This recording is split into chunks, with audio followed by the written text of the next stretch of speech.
Hi, and welcome to the shop. In today's video, I'm going to be making this picture frame for my sweet dear mother.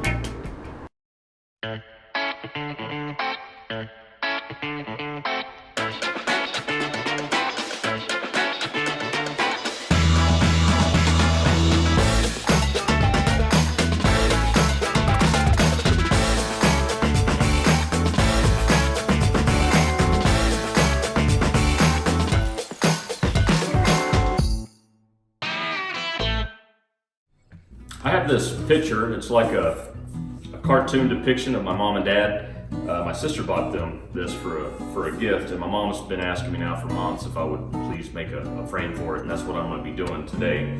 I do have some exotics here that I'm going to be playing with. I've got a piece of curly maple, a piece of wenge, and a piece of Padauk. Now I've never worked with wenge or Padauk. Now this is going to be a little bit different. It's just not going to be your typical picture frame because this is about, probably 1/8 of an inch thick, and I don't really see a way to mat it, and I don't see a way to fit it into a frame like I normally would, like fit it into a rabbit from the back, because it's got their name right here, and I don't want to cover any of this up. So I think I'm going to start with the curly maple, and I'm going to build a frame with a rabbit on the top side where this fits in to that.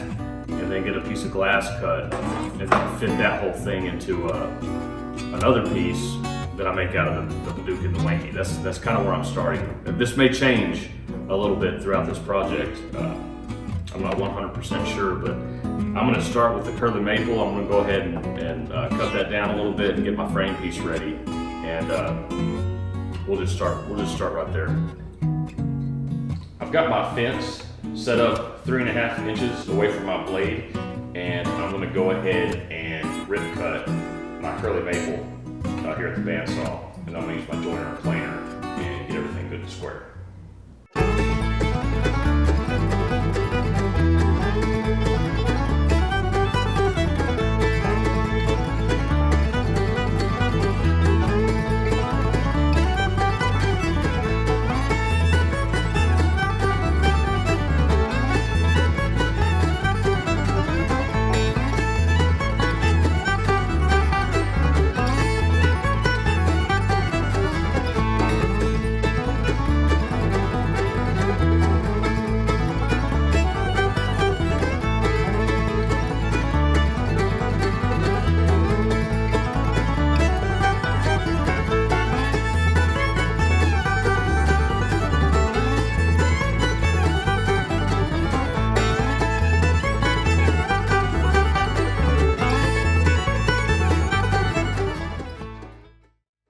I set up the height of my rabbiting bit to the thickness of this picture, and I went ahead and made a practice cut just to make sure I had the height set right.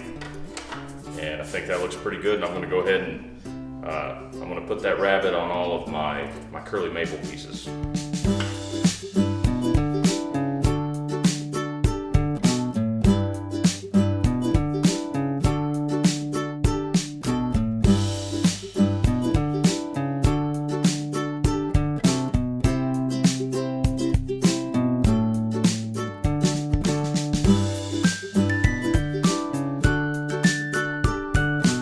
I'm really just trying to visualize how this is going to look, and I'm thinking my maple boards are a little bit too wide, so I'm going to take probably about 1 inch off of them. They're 3 inches right now. I think 2 inches would be about right. So I'm going to set up my rip fence 2 inches away from the blade, and when I rip cut these, I'm going to be sure to keep the side of the board that has the rabbit on it. I'm going to be sure to keep that side against the fence because I don't want to change that side. I'm going to rip these boards, and then I'm going to go ahead and go over to the miter saw and start sizing all these to go around this picture.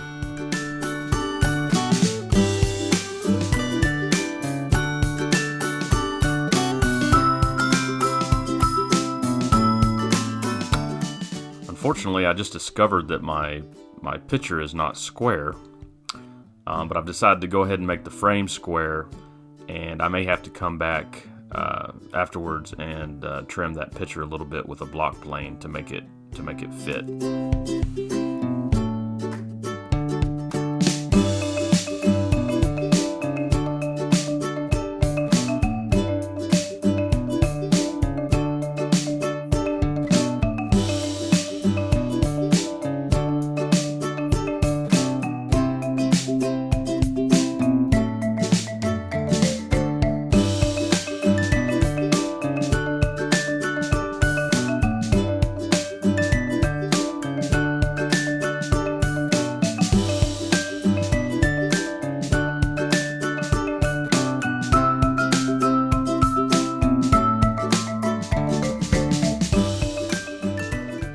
to add some splines to these mitered corners. You're not going to be able to see these, but they're going to add a lot of strength.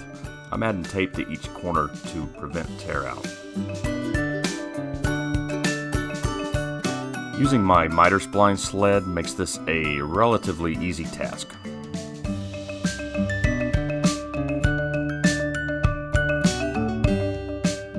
just adding little pieces that I cut out at the bandsaw. This is going to add a whole lot of strength to what otherwise would be a very weak joint.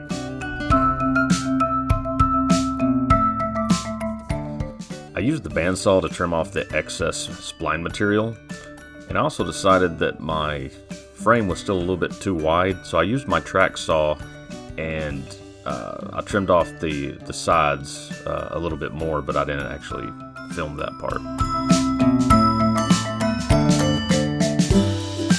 There's a couple of damaged spots on here, and a black permanent marker worked really well to cover those up.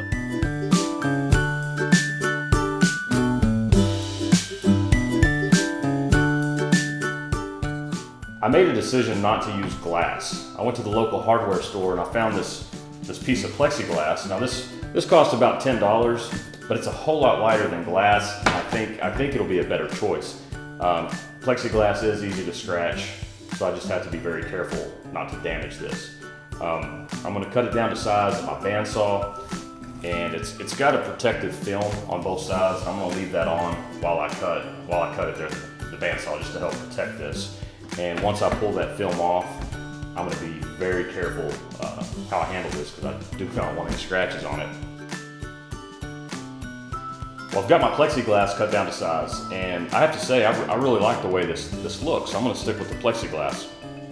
I made a prototype of the outside frame using my Padauk and my wenge, and basically I just cut small strips of wenge, glued them to the Padauk, and then I put a rabbet on the inside of this right under the wenge, and then I set my table saw to a 45-degree bevel, and I put this little chamfer on the side of this, and I think I'm liking the results.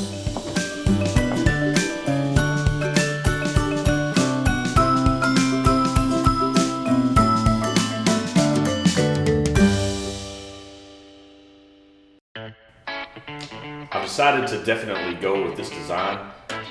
All I need to do is a few glue ups, and my machines are already set up, so I'm going to go ahead and get after it.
let this dry for a couple of hours at least. And then I'm going to come in and I'm going to add corner splines to each corner, just like I did on that other piece, except this time these are actually going to be visible. So I'm going to make those corner splines out of the wenge because I think it'll be a nice contrast. I think that'll look nice. And then I'm going to add a round over to the outer edge, and then I'm going to do a whole bunch of sanding. I clamped one of my cutoffs to my sled just to provide a little extra stability.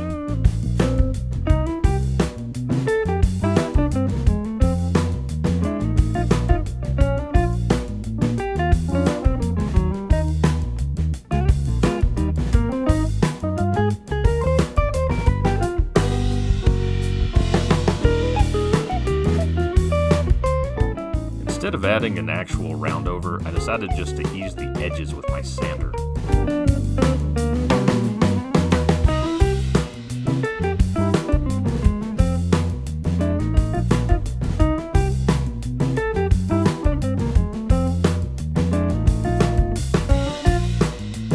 I began my finish by applying a liberal coat of tung oil.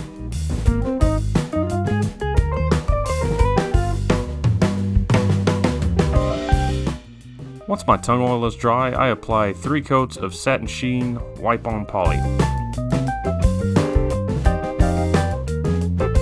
I'm going to sand between each coat with 400 grit sandpaper.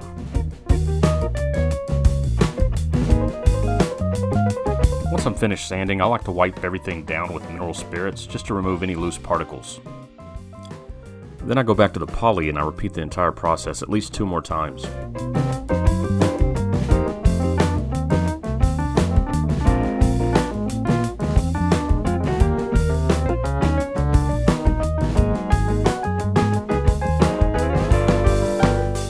Everything one final sanding with 4/0 steel wool, using wax as a lubricant. Once the wax is dry, I buff it off.